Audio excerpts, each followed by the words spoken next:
கொடிசியா மைதானத்திலே கூடியிருக்கின்ற முத்தமிழறிஞர் கலைஞர்களுடைய உயிரினும் மேலான அன்பு உடன்பிறப்புகள் உங்கள் அனைவருக்கும் என்னுடைய வணக்கங்கள். மிக அற்புதமான மேடை. ஒரு பக்கம் நம்முடைய நெஞ்சமெல்லாம் நிறைந்திருக்கின்ற முத்தமிழறிஞர் கலைஞர் அவர்கள் இந்த கோவை மாவட்டத்திற்கு செய்த சாதனைகள் ஒரு பக்கம் அங்கே வாசிக்கப்பட்டது.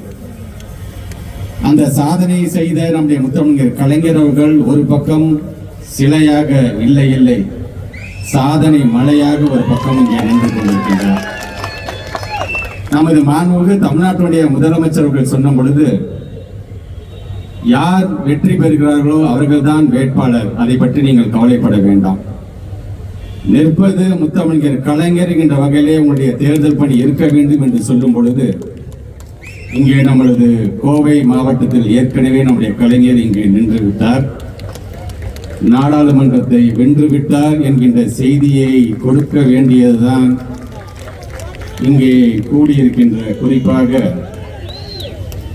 ஒட்டுமொத்தமாக நம்முடைய தமிழ்நாடு முழுவதும் 68,000 பாகமுகவர்கள் இருக்கின்றார்கள். பூத் கமிட்டி உறுப்பினர்கள் என்று சொல்லும் பொழுது ஏறத்தாழ 6,80,000 பேர் இருக்கிறார்கள். இந்த 3 நாட்கள் கூட்டம் என்பது நம்மளுடைய கள பணியாளர்களாக கள தளபதிகளாக விளங்கிக் கொண்டிருக்கின்ற பாக முகவர்களுக்கும் அதனுடைய பூத் கமிட்டி உறுப்பினர்களுக்கும் ஆன கூட்டம்.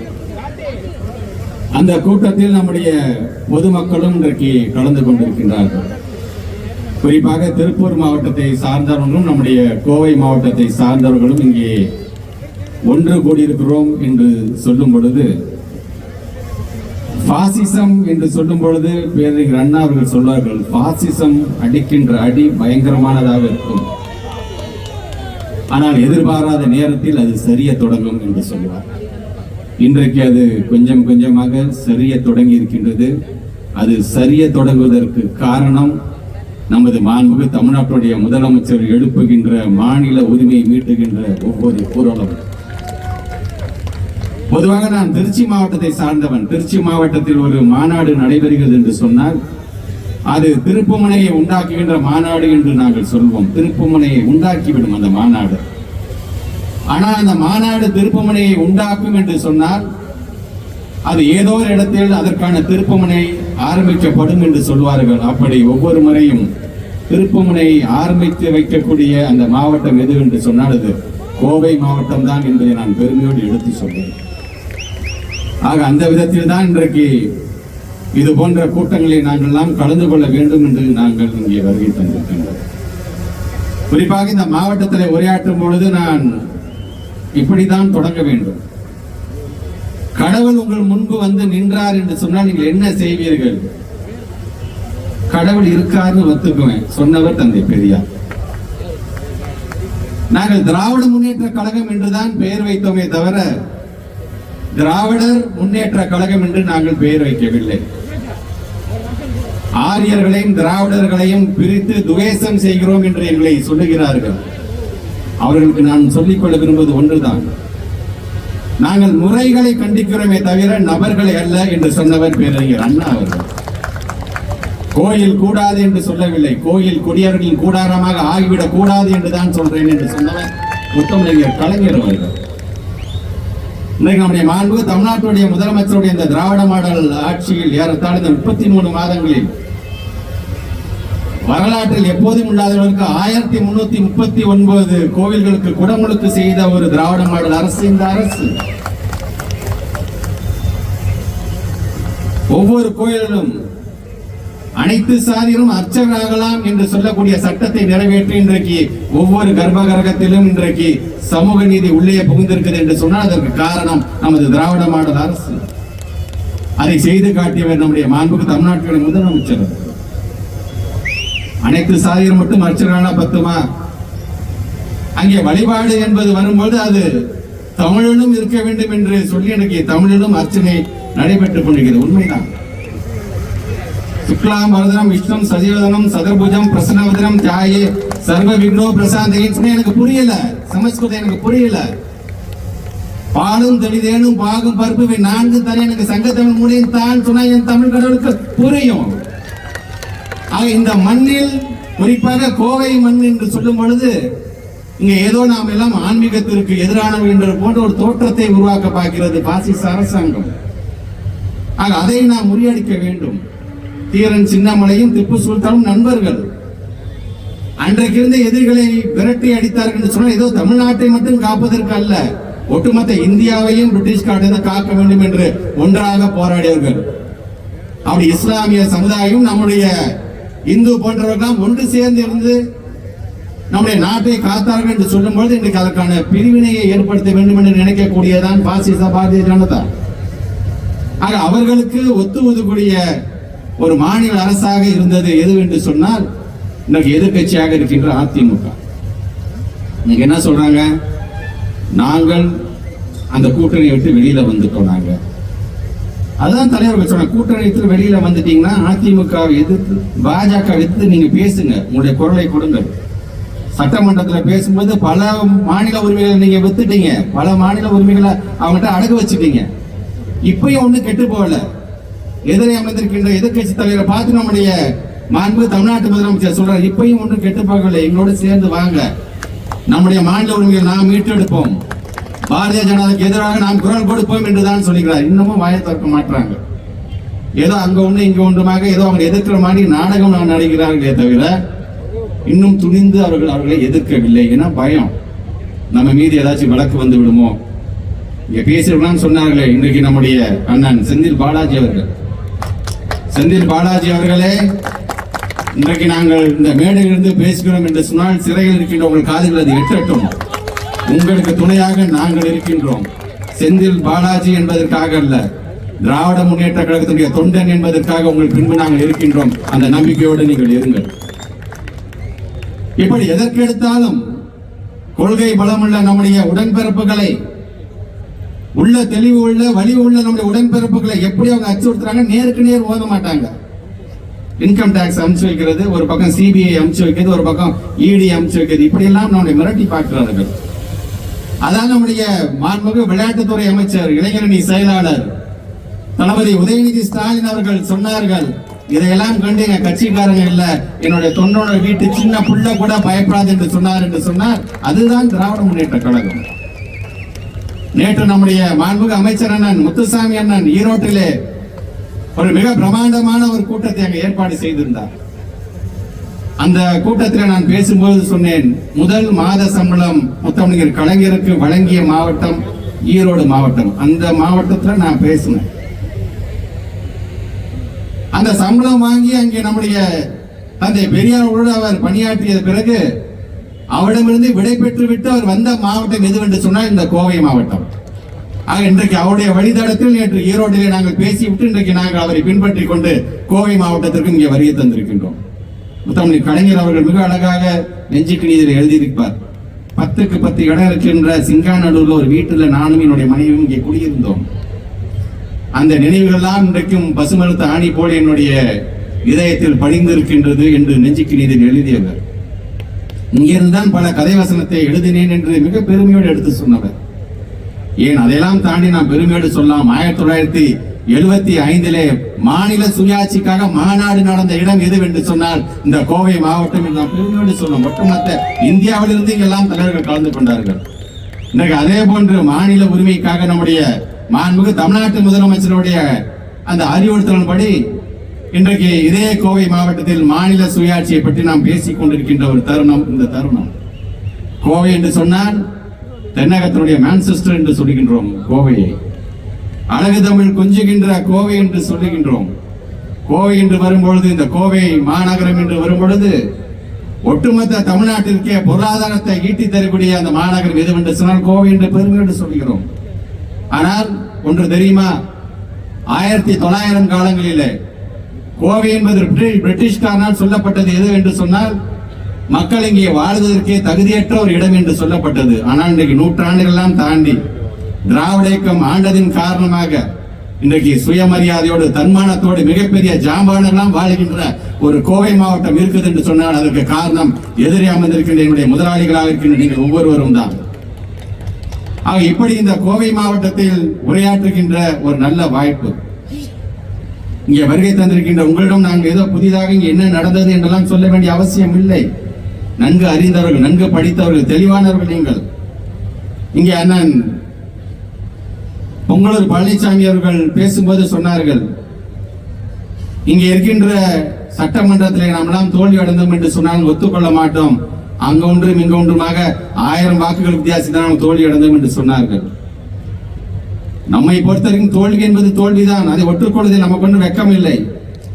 ஆனால் நம்முடைய மக்களை காக்கக்கூடிய அந்த பணி என்பது மாண்புமிகு தமிழ்நாட்டு முதலமைச்சர் அவர்கள் சொல்வார்களே, நமக்கு வாக்களித்தாலும் வாக்களிக்காவிட்டாலும் அவர்களை பாதுகாக்க வேண்டியது நம்முடைய கடமை. அதற்காகத்தான் திராவிட முன்னேற்ற கழகம் தொடங்கப்பட்டது என்று சொன்னாரே, அதையும் சேர்த்து உங்களுக்காக நாங்கள் போராடுகின்றோம். வருகை தந்திருக்கின்ற பொதுமக்கள் நினைக்கலாம், அதான் உங்களுக்கு நாங்க ஓட்டு போட்டுட்டோம்ல, கோவை மாவட்டத்தெல்லாம் நீங்க ஜெயிக்கல, மற்றபடி ஆட்சிக்கு வந்துட்டீங்கல்ல, எங்களுக்கான நலத்திட்டத்தை செஞ்சுட்டு தானே இருக்கிறீங்க என்று நினைக்கலாம். ஆனால் செய்வது நாங்கள் சுலபமாக செய்ய முடிகிறதா? நாங்கள் ஒவ்வொரு முறையும் ஒன்றிய அரசாங்கத்திடம் நம்முடைய மாநில வளர்ச்சிக்காக நிதியை கேட்கும் பொழுதெல்லாம் தமிழ்நாடா என்றைக்குமே எங்களுக்கு ஓட்டே போட மாட்டாங்க, அவங்க நான் பணம் கொடுக்க மாட்டோம் என்று சொல்லுகிறார்கள். இங்க பேசியவர்களாம் சொன்னது போல ஒரு ஆளுநர் சட்டமன்றத்திலே அவர் அமர்ந்து அவர் உரையை படிக்க வேண்டியதான் அவருடைய கடமை. அவர் சொல்கிறார், I am convincingly disagree with some of the paragraph in this speech என்று சொல்கிறார். So I conclude my speech. வாழ்க பாரதம் என்று சொல்லி உட்கார்ந்து என்ன சொல்ல வர்றார்? இதுல பல விஷயங்கள் நீங்க சொல்றது நான் முரண்படுகிறேன், அதை சொல்றதுக்கு அவருக்கு அதிகாரமே கிடையாது. நம்முடைய மாநில அரசு என்ன எழுதி தருகிறதோ அதை படித்து விட்டு அமர வேண்டியதுதான் அவருடைய வேலை. அவர் சொல்கிறார், எனக்கு நிறைய முரண்பாடு இருக்கு, நான் அதை படிக்க மாட்டேன் அப்படின்னு உட்கார்றாரு. என்ன முரண்பாடு இருந்தது? மிக்ஜாம் புயல் என்று வந்த பொழுது அதற்கான இழப்பீடை நம்முடைய மாண்பு தமிழ்நாட்டு முதலமைச்சர் அவர்களாக இருந்தாலும் சரி, இங்க இருக்கின்ற அமைச்சர்களை பிரதமர்களை சந்தித்து அவருடன் கேட்க வைத்ததாக இருந்தாலும் சரி, அல்லது நமது இளைஞரணி செயலாளர் தளபதி உதயநிதி ஸ்டாலின் அவர்கள் டெல்லிக்கு சென்று பிரதமரை சந்தித்து பேசும்போது கூட எங்களுக்கான அந்த நிதியை வழங்குங்கள் என்று கேட்கும்போது கூட பார்க்கிறேன் செய்கிறேன் சொன்னாங்க, தவிர இதுவரைக்கும் செய்யவில்லை. அந்த கவர்னர் உரையில் அதை மிக தெளிவாக நாம் சொல்லி இருக்கின்றோம். மிக்ஜாம் புயலை இவ்வளவு இழப்பீடு எங்களுக்கு தேவைப்படுகின்றது, ஒன்றிய அரசாங்கத்தை பற்றி நாங்கள் கேட்டிருக்கின்றோம், அவர்கள் தருவார்கள் என்கின்ற நாங்கள் நம்புகிறோம், அப்படிதான் போட்டிருந்தாங்க. அவங்க நாங்க குறை சொல்லி கூட போடல, அவர்கள் தருவார்கள் என்று நாங்கள் நம்புகிறோம் என்று தான் போட்டாங்க. அவங்க கொடுக்கலங்கிற ஒரு வார்த்தை வருது பாத்தீங்களா, அதனால கவர்னர் படிக்க மாட்டாங்க. இப்படி ஒவ்வொன்றுமாக நம்முடைய தமிழகத்தினுடைய வளர்ச்சியை பற்றியெல்லாம் அதில் அதிகமாக நாம சொல்லி இருக்கிறோம். நம்ம அதை பற்றியெல்லாம் சொன்னா எங்க நம்முடைய கரண்டை புடுங்கி விட்டுருவாங்களோ அப்படின்ட்டு அவர் பேச மாட்டேங்கிறாரு கவர்னர். இப்படிப்பட்ட ஒரு கவர்னரை வைத்துக் கொண்டு இங்கே வருகை தந்திருக்கின்ற தாய்மாரிடம் நான் கேட்கின்றேன், நம்முடைய மாண்புமிகு தமிழ்நாட்டுடைய முதலமைச்சர்கள் ஒரு திட்டம் சொன்னார்கள், கலைஞர் உரிமை தொகை என்கின்ற ஒரு திட்டம், மாதம் மாதம் 1000 ரூபாய் வழங்குகின்ற ஒரு திட்டம். இதுவரைக்கும் 1,15,16,292 தாய்மார்கள் தமிழ்நாடு முழுவதும் மாதம் மாதம் 1000 ரூபாய் வாங்கி கொண்டு இன்னைக்கு நம்முடைய மாண்புமிகு தமிழ்நாட்டு முதலமைச்சர் இன்னைக்கு வாயார பாராட்டி கொண்டிருக்கிறார்கள். நம்முடைய முதலமைச்சரை பார்த்து சென்னை உயர்நீதிமன்றம் என்ன சொல்லுச்சு தெரியுமா? மாண்புமிகு தமிழ்நாட்டினுடைய முதலமைச்சர் தன்னுடைய சக்திக்கு மீறி உழைத்துக் கொண்டிருக்கின்றார். அவர்களை பாராட்டவில்லை என்று சொன்னாலும் சரி, பாராட்டுவதற்கு மனமில்லை என்று சொன்னாலும் சரி, தயவு செய்து விமர்சனம் செய்யாதீர்கள் என்று சொன்னது எது தெரியுமா? மாண்புமை பொருந்திய நீதிமன்றம். தன்னுடைய சக்திக்கு மீறி உழைக்கிறார் என்று சொல்லும் பொழுது அவர் சொல்கிறார், ஏன் இதே கோவை மாவட்டத்திற்கு கொரோனா காலத்துக்கு வந்த பொழுது அந்த கொரோனா வார்டுக்கு அதற்கான அந்த பாதுகாப்பு கவசத்தை அணிந்து கொண்டு உள்ளே போய்விட்டு வந்தார். அவருக்கும் குடும்பம் இருக்குது, அவருக்கும் மனைவி, அவருக்கும் பிள்ளைகள் இருக்கிறார்கள். அதுவும் உயிர் தான். முதலமைச்சர் உயிர்னால பெரிய உயிர் கிடையாது, அதுவும் ஒரு மனித உயிர் தான். அதை மீறி அந்த மருத்துவமனைக்கு உள்ளே சென்றுட்டு வந்தார்கள். எல்லாரும் சொன்னாங்க, எதுக்கு இவ்வளவு ரிஸ்க் எடுக்கிறீங்க, இப்பதான் முதலமைச்சரா வந்திருக்கிறீங்க, இன்னும் நாட்டு மக்கள் மூலம் அதிகம் எதிர்பார்க்கிறார்கள், ஏன் இந்த ரிஸ்க் என்று சொல்லும் பொழுது, என்னை நம்பி வாக்களித்த மக்களுக்காக நான் எதையும் செய்வதற்கு தயாராக இருக்கிறேன் என்று சொன்னவர் தான் நம்முடைய மாண்புமிகு தமிழ்நாட்டுடைய முதலமைச்சர் என்பதை நீங்கள் மறந்துவிடக் கூடாது.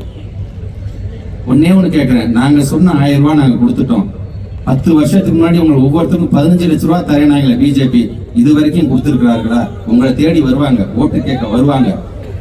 தைரியமா உரிமையோட கேளுங்க. நீங்க என் 15 லட்சம் எங்க ஏன்னு கேளுங்க. நீங்க இப்படி ஒவ்வொன்றையும் ஏன் 15 லட்சம் ரூபாய் தரவில்லை என்று கேட்கும் பொழுது ஒன்றிய அமைச்சர்கள் ஒரு 2-3 பேர் டிவிக்கு பேட்டியே சொன்னாங்க, அதெல்லாம் சும்மா தேர்தலுக்காக நாங்க சொன்னோம், அது தேர்தலை ஜெயிக்கிறதுக்காக நான் சொன்னவன் வெளிப்படையாக சொன்னவர்கள் தான் இன்றைக்கு இருக்கின்ற ஒன்றிய அமைச்சர்கள்.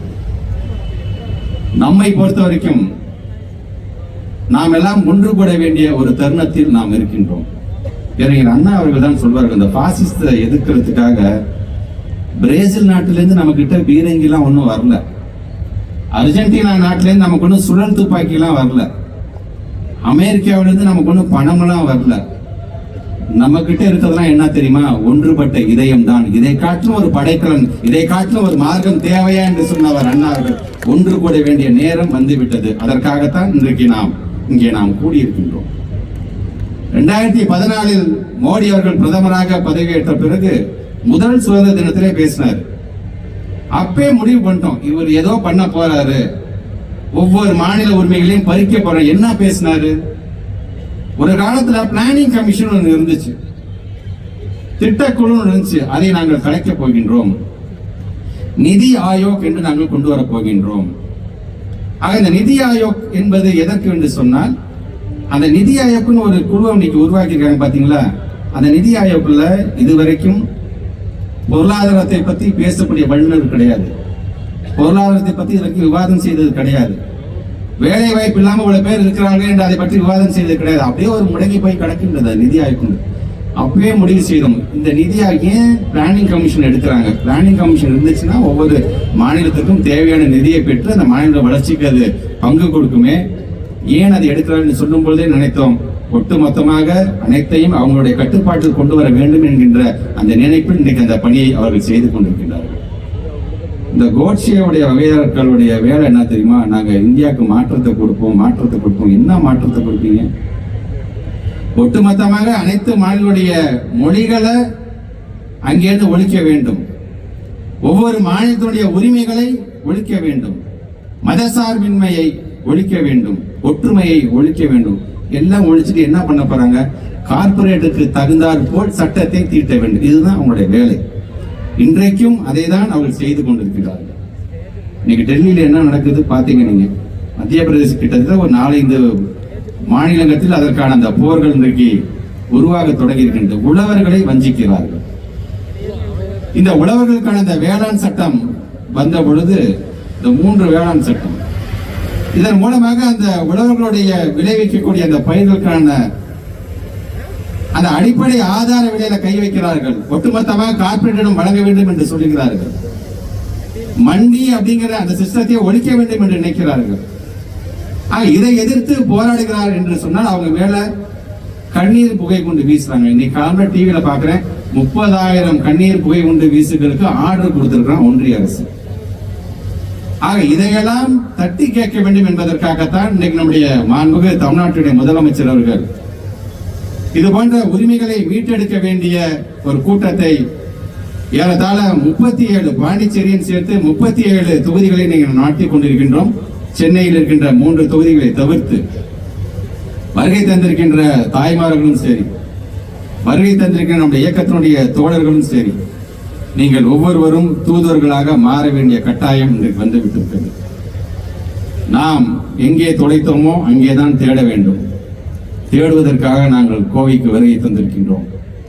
மீண்டும் வருகின்ற நாடாளுமன்ற தேர்தலிலே 2026க்கான தேர்தலுக்கான வெற்றிக்கான கட்டியம் கூறுகின்ற வெற்றியை ஈட்டி தர வேண்டியது வருகை தந்திருக்கின்ற உங்கள் ஒவ்வொருடைய கடமையாக அதை நான் பார்க்கின்றேன். இப்படி ஒவ்வொரு விதத்திலும் ஏன்னா இன்றைக்கு எப்படிப்பட்டவர்கள் ஒன்றியத்தில் அமைந்து ஆட்சி புரிகிறார்கள் என்பதற்கு ஒரு சின்ன ஒரு உதாரணம். பொதுவாக ஒன்றிய அரசாங்கமாக இருந்தாலும் சரி அல்லது பிரதம மந்திரியுடைய அலுவலகமாக இருந்தாலும் 2 பிரிவான ஊழியர்கள் இருப்பார்கள். ஏ பிரிவு, பி பிரிவு இருப்பாங்க. ஏ பிரிவில் இருக்கின்றதுல பாத்தீங்கன்னா கிட்டத்தட்ட வெறும் 10% தான் பிற்படுத்தப்பட்ட மக்கள் இருக்கின்றார்கள். பி பிரிவு அதிகாரிகள் கிட்டத்தட்ட 18% தான். மிச்சம் இருக்கின்ற எல்லாருமே பாத்தீங்கன்னா உயர் சாதியை சார்ந்திருக்கின்ற மதவாதத்தை பின்பற்றக்கூடியவர்கள் தான் அதிகாரிகளாக இருந்து கொண்டிருக்கின்றார்கள். அப்படி இருக்கிறவர்கள் பிரதமருக்கு எந்த மாதிரியான ஆலோசனை வழங்குவார்கள் என்று சற்று சிந்தித்து பாருங்கள். 2024 தேர்தல் என்பது இனி தேர்தல் என்பது ஒன்று மாநில கட்சிகளுக்கு இருக்குமா என்பதற்கு கேள்விக்குறியான ஒன்றை எழுப்பக்கூடிய தேர்தல். மனிதர்களுடைய வாக்குரிமைக்கு மதிப்பு அளிக்கப்படுமா என்று கேட்கக்கூடிய ஒரு தேர்தல். அரசியல் சட்டம் இருக்குமா என்று கேட்கக்கூடிய தேர்தல். ஆனால் அம்பேத்கர் இயற்றிய அரசியல் சட்டத்தை இன்றைக்கு அவர்கள் அவமதிக்கிறார்கள் என்று சொன்னால், மீண்டும் வெற்றி பெற்று வந்தார் என்று சொன்னால் நமக்கெல்லாம் இடம் இருக்குமா என்ற தேர்தல். சிஏஏ என்பது ஏதோ இஸ்லாமிய சமுதாயத்தை சார்ந்தவர்களுக்கு மட்டுமல்ல, நம்முடைய தொப்புள் கொடி உருவாக இருக்கின்ற இலங்கையை சார்ந்தவர்களுக்கு மட்டுமல்ல, ஏன் தமிழர்களாக இருக்கின்ற நமக்கே நாளைக்கு வேட்டு வைத்தாலும் வேட்டு வைக்கக்கூடியதுக்கான ஒரு தேர்தலாக இது அமைந்துவிடக் கூடாது. ஏன் இன்றைக்கு மகளிர் நீங்களாம் 1000 ரூபாய் வாங்குறீங்களே, நாளைக்கு இந்த 1000 ரூபாய் வாங்குறதை கூட அவர் நிறுத்தி விடுவார்கள், மனதில் வைத்துக் கொள்ளுங்கள். ஆக நாம் எல்லாம் இன்றைக்கு ஒன்று கூடியிருக்கின்றோம். தலைமை கழகத்திலிருந்து இங்கே எங்களை அனுப்பி வைத்திருக்கிறார்கள். மோடி அவர்கள் சொல்றாரு நாடாளுமன்றத்தில், இந்த முறையும் நாங்கள் 400 இடத்தில் வெற்றி பெறுவோம் என்று சொல்லுகிறார்கள். தலைமை கழகத்திலிருந்து எங்களை அனுப்பிச்சதை அப்படியே நான் படிக்கிறேன். 2019ஆம் ஆண்டில் ஆட்சிக்கு வந்த பிறகு ஆந்திரா சட்டமன்ற தேர்தலில் பாரதிய ஜனதா தோல்வி, ஜார்க்கண்ட் சட்டமன்ற தேர்தலில் தோல்வி, மகாராஷ்டிராவில் ஆட்சி கலைப்பு, சிவசேனா உடைப்பு என்று கூட்டணி ஆட்சியில் இருக்கின்றது பாரதிய ஜனதா. 2020ஆம் ஆண்டில் டெல்லி மாநில சட்டமன்ற தேர்தலில் தோல்வி பாரதிய ஜனதா. பீகாரில் பாரதிய ஜனதா கூட்டணியை நிதிஷ் முறியடித்து ஆர்ஜேடியுடன் ஆட்சி அமைத்தார். பின்னர் அவர்களை விட்டு விலகி மீண்டும் பாரதிய ஜனதா கூட்டணிக்கு அவர் சென்றிருக்கின்றார். 2021ஆம் ஆண்டில் தமிழ்நாடு சட்டமன்ற தேர்தலில் பாரதிய ஜனதா தோல்வி, கேரள சட்டமன்ற தேர்தலில் பாரதிய ஜனதா தோல்வி, மேற்கு வங்க சட்டமன்ற தேர்தலில் பாரதிய ஜனதா தோல்வி. 2022ஆம் ஆண்டில் பஞ்சாப் மாநில சட்டமன்ற தேர்தலில் பாரதிய ஜனதா தோல்வி, இமாச்சல பிரதேச சட்டமன்ற தேர்தலில் பாரதிய ஜனதா தோல்வி. 2023ஆம் ஆண்டில் கர்நாடகா மாநில சட்டமன்ற தேர்தலில் பாரதிய ஜனதா தோல்வி, தெலுங்கானா சட்டமன்ற தேர்தலில் பாரதிய ஜனதா தோல்வி, மிசோரம் சட்டமன்ற தேர்தலில் பாரதிய ஜனதா தோல்வி. ஆக கடந்த 5 ஆண்டு காலத்தில் பல சட்டமன்ற தேர்தல்கள் இதுதான் பாரதிய ஜனதாவுடைய நிலைமையாக இருந்து கொண்டிருக்கின்றது. பாரதிய ஜனதா கட்சியினுடைய கோட்டை என்று சொல்லப்படும் ஊபி, மாப்பி, குஜராத், ராஜஸ்தான் ஆகிய 4 மாநிலங்களை மொத்தமாக சேர்த்தாலே 160 நாடாளுமன்ற தொகுதிகள் தான். எனவே இம்முறை பாரதிய ஜனதா 200 கூட தாண்டாது என்று இன்றைக்கு நாம் கணித்து வைத்திருக்கின்றோம். ஆக நாம் 40ஐயும் வெல்ல வேண்டும். தமிழ்நாட்டின் உரிமைகளை டெல்லியில் முத்துவேல் கருணாநிதி ஸ்டாலின் குரலாக நாம் கர்ஜிக்க வேண்டும் என்று சொன்னால், அது தொடங்கக்கூடிய மாநிலமாக, முதல் மாநிலமாக நம்முடைய தமிழ்நாடு இருக்கட்டும் என்பதற்காக